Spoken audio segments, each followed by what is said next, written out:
Even when every external metric suggests you should be fine, your mind often refuses to stay quiet. Most of us wake up replaying yesterday's missteps or spend the day bracing for tomorrow's anxieties.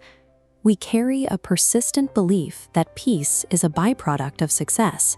We assume hitting a specific income, securing a title, or moving into a better house will finally provide the silence we're looking for. Yet reaching those milestones rarely silences the inner dialogue.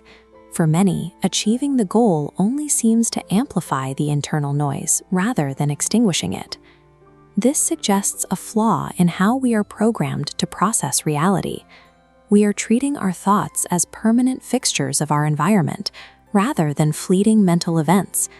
Consider Oliver, a merchant who has reached the pinnacle of success. He has the gold and the estates, but he is plagued by paranoia and exhaustion, unable to trust the very world he worked so hard to conquer. Then there is Arthur, a village elder who possesses almost nothing.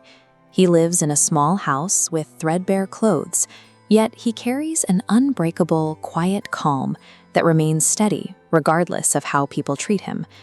To an observer like Julian, Arthur represents a statistical anomaly. Despite the lack of security and status, the old man appears to have found the very thing the wealthy merchant is desperately trying to buy. Curious, this raises a question about our fundamental drive for security. Why does the pursuit of control often generate more anxiety than it cures? Understanding this requires looking past Arthur's poverty and into the specific way he chooses to engage with the world around him. Julian tracked Arthur to his usual spot under an old oak tree, demanding to know how someone with no possessions could maintain such a consistent baseline of happiness. Arthur simply picked up a small stone and told Julian to hold it in his outstretched hand. At first, the task seemed trivial. This graph illustrates the physical reality of the stone. Its mass stays the same, represented by a flat baseline.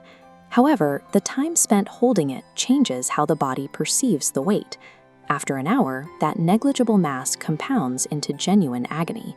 Psychological worry works the same way. We suffer not because our problems are uniquely heavy, but because we refuse to ever set them down. To show Julian why just letting go felt so difficult, Arthur led him to the shore of a vast, clear lake. He filled a small cup with water and dropped a handful of dirt into it. Within seconds, the water was dark and undrinkable. Arthur threw that same amount of dirt into the lake. The sediment hit the surface and immediately vanished, leaving the water as clear as before. The amount of dirt, the disruption, was identical in both cases. The difference lay in the volume of the mind receiving it. A narrow mind is easily saturated by a single disappointment. We expand our internal volume by shifting our focus from the single cup of our problems to the broader landscape of what we still possess. By widening our perspective to include gratitude and patience, we increase our capacity to absorb frustration without becoming clouded by it.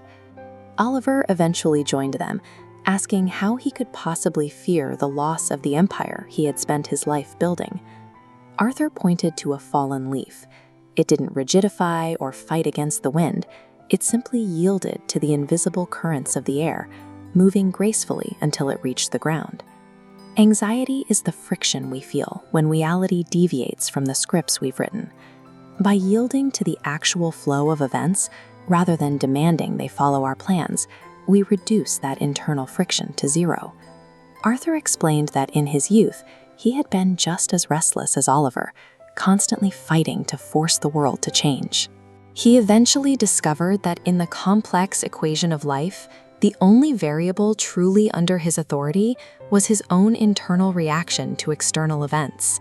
This doesn't mean we stop working or planning. We continue to build with our hands, but we must learn to detach our hearts from the demand for specific outcomes. True peace remains a psychological boundary we must actively protect.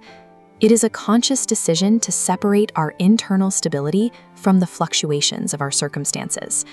When Arthur passed away, the village felt a collective sense of gratitude. His life served as proof that his philosophy functioned even in the face of the ultimate loss. Years later, Julian took Arthur's place under the oak tree. He had become the new anchor of peace for a new generation of travelers. The uncontrollable elements of reality only cause us pain when we attempt to fight them. Life becomes peaceful the moment we stop resisting it. Ultimately, peace remains available to us the moment we stop looking for it in our achievements and start looking for it in our choices.